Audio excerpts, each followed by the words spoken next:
Kitab suci fiksi atau bukan? Siapa yang berani jawab? Kalau saya pakai definisi bahwa fiksi itu mengaktifkan imajinasi, kitab suci itu adalah fiksi. Imajinasi, kitab suci itu adalah fiksi. Karena belum selesai, belum tiba itu.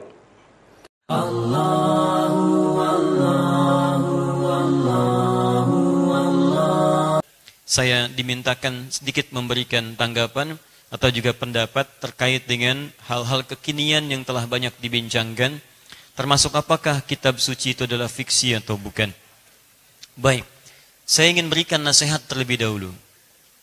Jika Anda menemukan, mendengar, melihat apapun yang sifatnya memberikan gambaran-gambaran yang tidak jelas, maka Al-Quran memberikan pandangan kehati-hatian terlebih dahulu untuk memberikan komentar.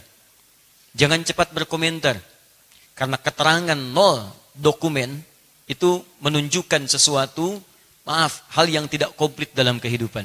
Keterangan tanpa dasar, tanpa dalil, tanpa dokumen, atau hal-hal yang bias yang disampaikan, itu menunjukkan satu, rendahnya kehati-hatian, rendahnya tingkat pengetahuan, juga kurang kuatnya hubungan kita dengan Allah Subhanahu wa Ta'ala. Karena itu turun aturan di Quran surah ke-49 misalnya, ayat yang ke-6, jelas disampaikan, ya ayyuhalladzina amanu, hai orang-orang masih yakin kepada Allah, memiliki iman dalam jiwanya, in ja'akum fasiqun binaba'in fatabayyanu. Jika ada orang-orang yang diduga menyimpang dari ketentuan-ketentuan Allah, datang membawa keterangan, membawa berita, beritanya menyimpang, gak biasanya, maka hal yang pertama dilakukan kata Quran, jangan berikan komentar dulu. Cek dulu secara sempurna. Bahkan kalimatnya menggunakan tabayyanu, tabayyanu. Ya, menunjukkan usaha yang serius untuk mengecek. Lihat sumbernya, siapa yang bicara, bagaimana kadar pengetahuannya, apa latar belakang keilmuannya, sehingga dari semua simbol-simbol tadi, semua kelengkapan-kelengkapan tadi, bisa kita nilai secara sempurna, baru kita berikan pendapat. Paham sampai sini? Baik. Saya perhatikan dari beberapa isu yang muncul ini, disampaikan melalui kaidah-kaidah yang secara mantik sebetulnya mudah untuk dijawab. Saya berikan kaidah pertama misalnya begini. Teman-teman sekalian, bedakan ya, ada dunia nasihat, ada dunia pemikiran, itu berbeda. Kalau dalam dunia nasihat, kaidahnya berkata, unzur ila ma qala, wa la tanzur ila man qala. Lihat pada apa yang disampaikan, jangan melihat siapa yang menyampaikan. Sekalipun nasihat itu datang dari orang-orang yang mungkin status sosialnya di bawah kita, mungkin hanya pegawai biasa, mungkin hanya pegawai di jalanan, tapi memberikan nasihat yang dalam, ambil itu. Jangan lihat siapa orangnya. Paham? Tapi dalam dunia pemikiran, itu harus dibalik. Unzur ila man qala. Anda lihat siapa yang bicara. Jangan langsung dengarkan dan simpulkan apa yang dibicarakan. Wala tanzur ila ma qala. Jadi dalam dunia pemikiran, jika ada sebuah pemikiran menyampaikan satu kesimpulan, maka patokannya man. Tanya siapa dia. Tapi kalau Anda mendengarkan nasihat-nasihat kebaikan yang sifatnya baik, dibenarkan secara syariat, maka patokannya ma. Lihat kepada apa yang disampaikan. Jangan lihat orangnya. Paham? Nah sekarang, perhatikan sini. Ada yang punya pendapat. Ini bukan nasihat. Ada pendapat, ada pemikiran, ada pernyataan disampaikan. Misal, kitab suci itu fiksi. Misal kan, kitab suci, kemudian diberikan pendapat, itu fiksi misalnya. Ini bukan nasihat. Ini bukan masukan. Tapi bagian dari pemikiran, bagian dari pendapat. Maka kaidahnya, jangan terapkan yang ini. Tapi lihat siapa yang bicara. Kenapa ini penting dilihat? Nanti dalam dunia pemikiran, pemikiran itu lahir dari informasi yang masuk. Ma'lumat sabiqah. Di setiap pengetahuan informasi yang masuk, diramu oleh akal kita, jadi kemudian konsepsi pemikiran dikeluarkan oleh lisan, diberikan tindakan oleh seluruh anggota tubuh kita. Dan biasanya, setiap latar belakang informasi yang masuk ke dalam setiap orang akan memberikan kesimpulan yang berbeda. Saya beri gambaran begini misalnya, untuk sebelum masuk ke sini. Kalau saya katakan, apa yang terbayang di benak Anda ketika saya sebutkan kuning? Kuning apa itu? Bendera, apa lagi?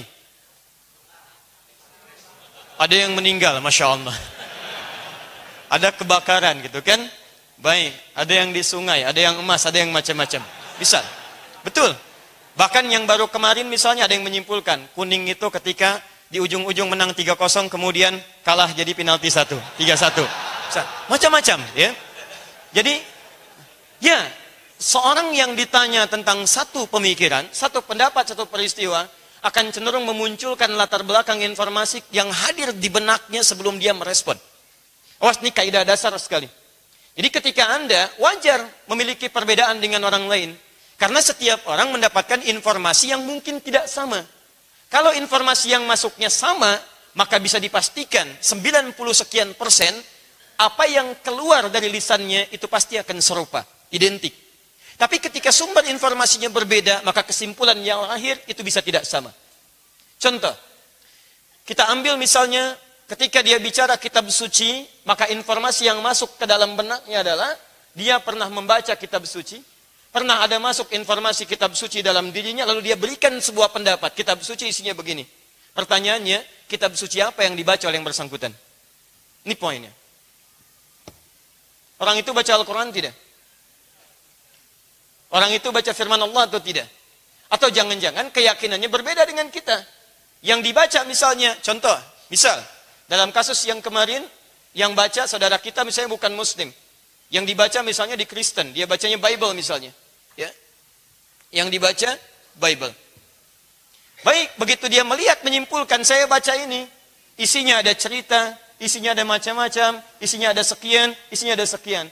Dari informasi yang masuk hasil bacaan ini disimpulkanlah kitab suci itu fiksi. Apa yang dimaksud kitab suci ini? Kitab yang dia baca, yang masuk dalam informasi di benaknya. Kalau dia baca Al-Quran, mungkin akan berbeda keterangannya. Karena mustahil akan ditemukan fiksi dalam Al-Quran. Saya berikan gambaran kepada Anda. Ketika Al-Quran menceritakan Nabi Adam, fiksi bukan? Fiksi itu artinya bukan nyata. Nabi Adam ada tidak? Ada. Kalau Anda mengatakan Nabi Adam fiksi, berarti Anda pun fiksi. Karena Nabi Adam itu manusia pertama. Gak mungkin ada Anda kecuali ada Nabi Adam. Nabi Ibrahim, fiksi bukan?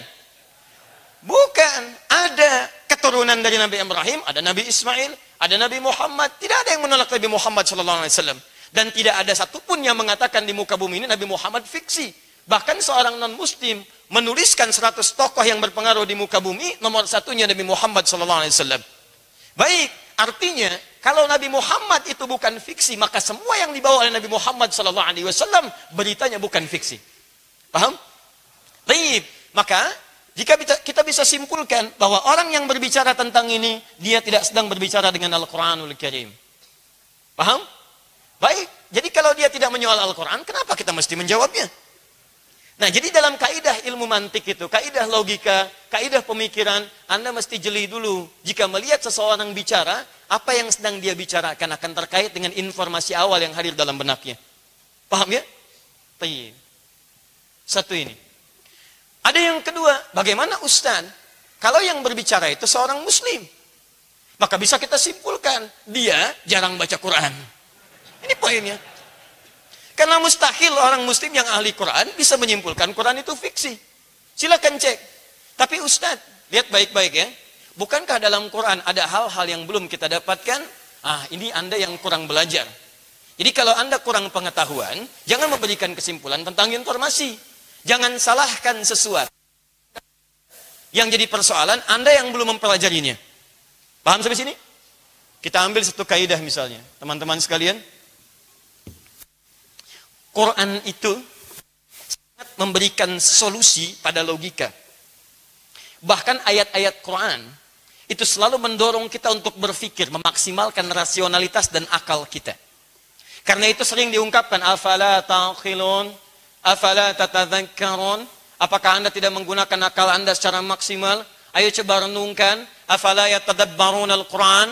Apakah Anda tidak menganalisis Al-Quran sehingga melahirkan kesimpulan yang bisa Anda pahami dengan baik? Semua ayat-ayat Quran umumnya mendorong kita untuk merenungkan, memikirkan, menggali lebih jauh. Sehingga bukan hanya kita yakin dengan keyakinan iman kita, tapi keyakinan iman dikuatkan dengan nalar logika yang kuat di situ.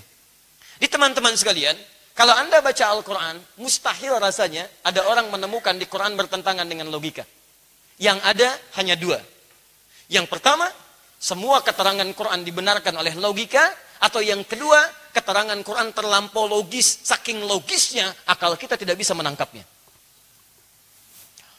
Tunjukkan pada saya, kalau matahari itu ada cahayanya? Matahari ada sinarnya? Baik, saya tanya kepada Anda, kalau siang hari ada matahari, ada sinarnya, bisa nggak Anda melihat cahayanya? Bisa Anda menatap langsung sinarnya? Anda bisa melihat sinarnya, tapi saya tanya pada Anda, matahari ada sinarnya tidak? Baik, kalau Anda mau lihat, kelihatan tidak? Kenapa? Saya tidak lihat bukan karena nggak ada sinarnya, saking terangnya sinarnya, sampai saya nggak bisa lihat. Saking terangnya keterangan ayat dalam Al-Quran, sampai akal Anda perlu yakin dulu tuh. Begitu yakin, hikmah datang di situ. Jadi kalau Anda berhadapan dengan ayat Quran yang belum Anda pahami, jangan turunkan Qurannya. Rendahkan dulu akal Anda untuk meyakininya, baru hikmah datang menjelaskan keterangannya. Jadi kalau peci nggak cukup dengan kepala, jangan kepalanya dipotong. Cari peci lain untuk turunkan ukurannya sehingga sesuai ukuran peci dengan kepalanya. Paham? Ini poinnya. Nah, jadi jangan cepat kagetan. Kita itu kadang-kadang cepat kaget, gampang kagum. Ini masalahnya. Hari ini kagum, besok kaget, gitu kan? Nah, begitu kaget langsung kagum. Muncul mall baru, berangkat ke sana, kaget. Ke sana nggak belanja, cuma numpang kagum aja. Bagus ya, balik lagi. Itu persoalan. Ya. Karena itu, ini bagian pertama. Kita sebetulnya bersyukur ketika orang membaca selain Al-Quran, dia meragukan apa yang ia baca. Dan kita tawarkan, nanti coba baca Al-Quran. Berikan keterangan, berikan gambaran. Mungkin dengan bacaan kepada Al-Quran, dia bisa lebih tersentuh bahwa ada sesuatu yang berbeda dalam Al-Quran.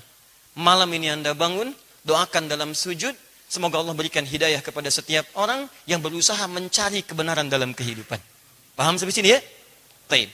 Yang paling aneh adalah orang-orang yang kadang-kadang sudah jelas itu salah, masih dibela. Sudah jelas itu benar, masih diragukan. Itu yang kadang-kadang melahirkan persoalan.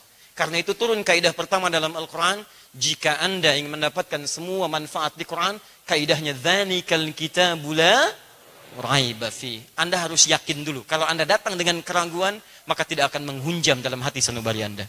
Paham sampai sini? Baik. Jadi kalau pecinya tidak cukup di kepala, apa yang dilakukan? Baik, cari peci lain.